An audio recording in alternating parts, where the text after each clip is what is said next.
somebody, for example, cold emails you or sends you a LinkedIn message like, hey, I have some experience in marketing, but I think I'm going to get laid off, or my company's not doing well. What do you think I should do to prepare myself, or how should I think about my career?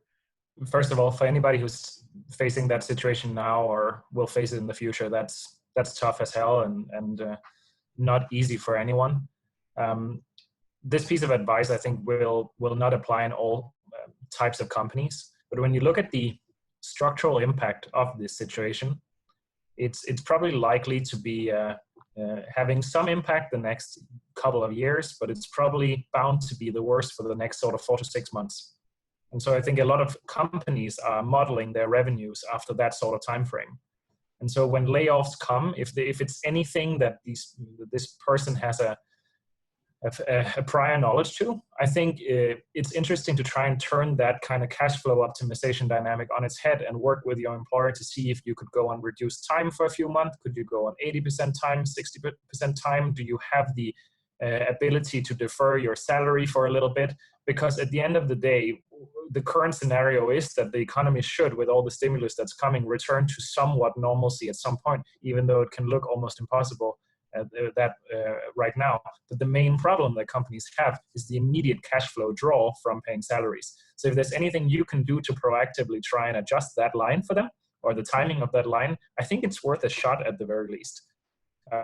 Although I realize in many companies this would just not be an option, because either you're so big that it's coming out of nowhere, or you're so small that the cash is pay you at all, whatever it might be. But there might be some companies where having that proactive dialogue with your boss or your employer maybe could be helpful. To be honest, I'm not entirely sure if getting fired during this time, like professionally speaking, I'm not speaking about like the overall situation. Of course, like during this time, getting fired sucks. But professionally speaking, it's not that much different from getting fired at any other time. So for example, one of our competitors a few years ago, their company was suffering and they had to lay off like 1/3 of their personnel or anything like that. That still sucks. You got cut, you got fired, your job, your profession is no longer needed at that company.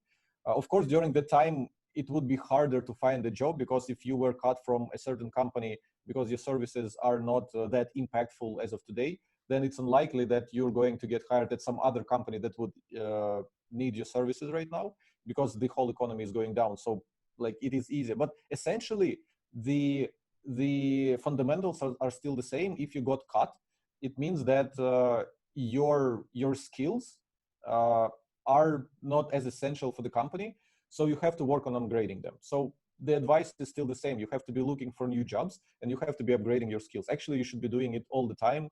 But yeah, I don't know how this helps. I'm just saying that even people who won't lose jobs today, who knows what happens like in a month or two. So like we discussed, with all the companies opening their courses and opening different learning materials, at least dig into this, see what kind of directions you can go to upgrade your knowledge, and to make sure that your position will be in demand. So yeah, I like that. So maybe we'll wrap it up there. So Simon, let me just recap your answer there, because I thought it was, coming back to that business thing. So don't just think of yourself as being in the marketing team. Think of yourself as being part of the business. And if the reason you're getting laid off is because of some cash flow consideration, is there some way you can mitigate that?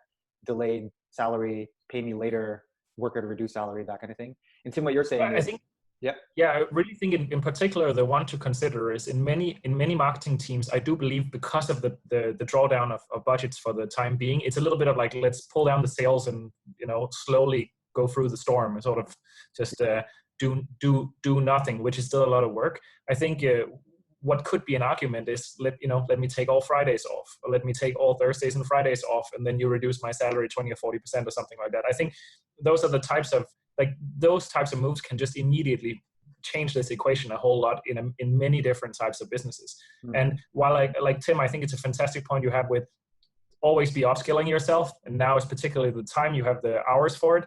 The point around losing your job being reflective of the relative value of your skills to that company can sometimes hold true, but in other instances not at all. In other instances, like look at the hospitality industry, the furloughs they're going through. When you are hired, laying off 2/3 of your corporate staff, it's not because they are not valuable right now, it's because you cannot pay salaries next month. So there are some industries where the revenue line has decreased so much that you simply cannot pay next month. It's kind of unprecedented. But in those cases, I think certainly if you can upskill yourself, start yesterday. But if you get that kind of letter, I would try and, instead of letting it further be weight on my shoulders or bring me negativity, say that for better or worse, it was probably the more of the situation than your contribution to it. For sure. Necessary. And just on Tim's point of upskilling, his blogging course is awesome. So just free plug there. It's really good. You should go get it while it's still free. And just I'll end with the way I think about job searching is it's not just about your skill and your own capability, which is certainly very important, but it's a function of your exposure to the job market.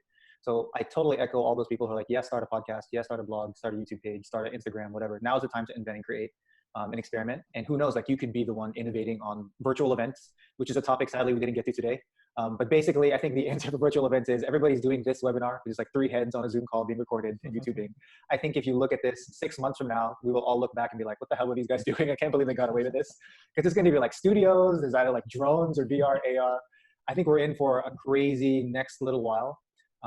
So I think it's going to be very interesting.